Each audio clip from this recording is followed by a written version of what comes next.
Bueno, habían quedado planteadas una serie de preguntas. Vamos a ver en lo que mencionábamos respecto de la expectativa del mercado. Lo que estamos viendo en este momento, lo que estás viendo, es en la línea roja está la evolución de lo que se denomina el riesgo país Argentina, que es la sobretasa que tendría que pagar el país respecto de una emisión del bono del Tesoro de Estados Unidos, que se lo considera en el mundo por múltiples razones el pagador más fiable.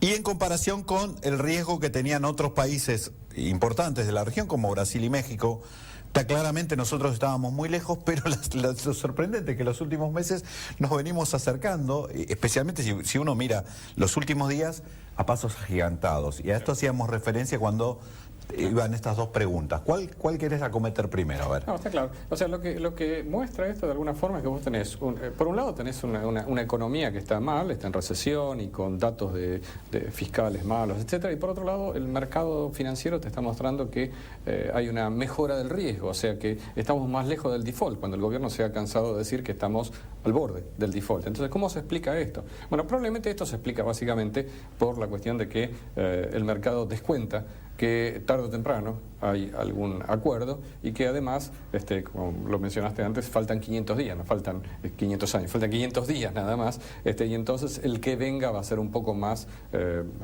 amigo, digamos, a tener políticas de mercado. Esto es probablemente la explicación de tener una situación de riesgo con una mejora respecto a lo que tenías antes, a pesar de que el gobierno esté diciendo constantemente que estamos eventualmente por entrar a un default, etcétera. Ahora, vos hiciste una pregunta si la inflación, o sea, si el impuesto inflacionario que está cobrando el gobierno no ha llegado de alguna forma a un límite donde uno cobra menos.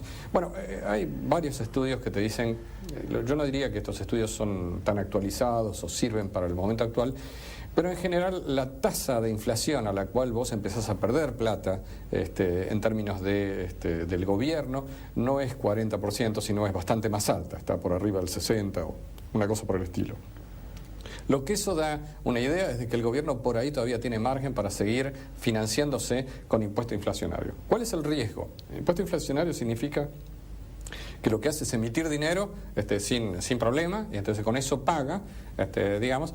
Eso genera inflación y el impuesto se calcula, en términos técnicos, se calcula como la inflación multiplicada por lo que es la base monetaria. Eso te da una recaudación muy alta, son más de 3 puntos del PBI este año, 3,5 puntos, y podría estar recaudando a lo mejor un puntito más del PBI. ¿Cuál es el riesgo? El riesgo es que en algún momento, eso no sabes cuándo, no sé si es cuando la tasa llega al 50 o al 45 o al 65, no lo sabemos. En ese momento la gente dice, bueno, basta. No quiero más pesos. No quiero más pesos y me voy de los bancos. Bueno, ahí se terminó todo. Ya lo vimos eso de alguna manera al comienzo de año, que con la corrida cambiaria también. Lo vimos incipientemente, porque no vimos una salida masiva de depósito. Entonces, ¿cuál es el riesgo de jugar al límite? Y el riesgo es jugar al límite, o sea que estás en el borde. No sabemos si el borde está ya en el 40, o si está en el 50 o en el 60. Yo lo que te estoy diciendo es, ciertos estudios te dicen vos podés seguir recaudando más, etcétera, hasta todavía subir un poco más, pero está claro que hay un momento en que los agentes económicos pueden decir basta. Y sobre todo hay que tener cuidado cuando estás cerca de las elecciones, porque cuando estás cerca de elecciones, típicamente, yo te diría eso, hay que ser muy cuidadoso y estar muy atento, típicamente hay cambio de cartera. ¿Qué quiere decir eso? Que frente a las elecciones, frente a la nueva administración, yo me posiciono en una posición más safe, digamos, más segura. ¿Entendés? Entonces, bueno, hay que ser cuidadoso. No sería bueno estar en una situación muy riesgosa en los meses de septiembre, octubre del año próximo, justamente que estamos frente a las elecciones. Entonces, la primera cuestión es, hay margen para recaudar un poquito más de impuesto subiendo la inflación, pero hay que ser extremadamente prudente porque eso no habría que hacerlo cerca de las elecciones tampoco. Entonces, y todo parece indicar que lo van a hacer cerca de las elecciones. Y lo que pasa es que estaba pensando, digo, yo en esa situación tal vez me tentaría hacerlo porque sé que por el otro lado no tengo mucho más elasticidad porque tengo la presión tributaria es la más alta de los últimos años. Bueno, el punto es, o emito o aumento impuestos mucho más no podemos aumentar. La tercera alternativa sería financiamiento. O sea, si tengo la suerte, como todos están esperando, que llego a algún acuerdo y entonces inundo el mercado de bonos, le refinancio los Bodén, etcétera, entonces tengo plata para tirar hasta diciembre. Eso te lleva a una situación que es, creo que tu segunda pregunta, que es, bueno, ¿cuál es la herencia en última instancia? Antes vamos sobre este punto. Digo, en la cabeza de... vos tenés diálogo con clientes que están en la economía real. En la cabeza del industrial, del empresario, esta situación de se me cae la venta, tengo personal ya suspendido, pero no reacciona al mercado. Pero por el otro lado tengo gerentes financieros que me dicen, mirá qué bien que vienen las perspectivas para el año que viene y además si vos necesitas plata yo puedo salir a buscarla porque tengo posibilidades, qué sé yo. ¿Qué hace frente a esta dicotomía? Porque tampoco es gratis despedir gente en Argentina. No, está claro que el empleo es un costo fijo para muchas empresas. O sea, fijo quiero decir, no es fácil reducir personal y además tiene costos adicionales, te diría cualquiera que está en temas laborales, referidos a que vos, la gente que tenés, la tenés más o menos capacitada en lo que está haciendo y conseguir gente nueva y capacitarla te lleva mucho tiempo. Entonces, el punto es, si vos crees que te vas a sostener el año próximo sin muchos cambios, entonces por ahí preferís aguantar hasta el 2016, hasta que aclare, como quien dice. El problema es si vos crees que tenés un desarrollo más bien negativo o si tu situación económica está mostrando una contracción importante de la actividad. Depende de cada caso. Primero, eso no depende, es decir, está bien el gerente financiero puede decir muchas cosas, o el director financiero puede decir muchas cosas, pero la pregunta que le van a hacer a alguien es, bueno, ok, usted va a vender más, va a vender menos, excepto en un subconjunto de productos donde el negocio es financiero. La cuestión es cómo van a ser los próximos 6 meses, 9 meses, 12 meses. Y bueno, yo te diría, mira, el que vende productos de consumo durables son los autos, los electrodomésticos, las casas, etcétera. Yo creo que está en una situación compleja, porque si bien ya ha tenido una caída importante, bueno, en los próximos meses no aparece una situación donde haya margen para vender mucho de durables. Bueno, porque digamos no sabemos muy bien, pero todo parece indicar que la inflación va a seguir elevada, que digamos que no va a haber tasas de interés en el mercado que me compren una alternativa.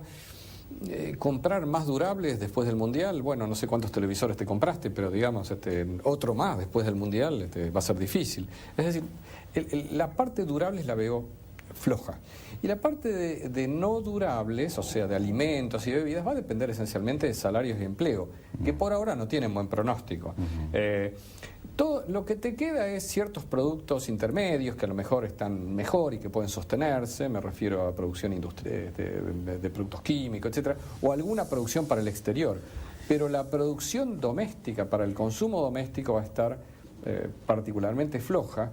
Y entonces allí yo creo que la decisión que están empezando a revisar más de uno es, bueno, ¿aguanto hasta el 2016 o bajo un turno, que es lo que están decidiendo algunos?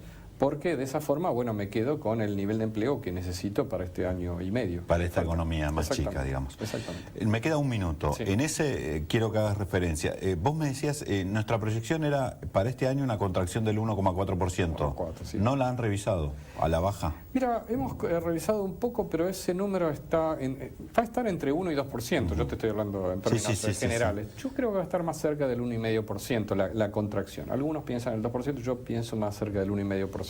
Y si tuvieras que decir qué es lo que más te inquieta y qué es lo que te serena respecto del legado económico que va a dejar el kirchnerismo.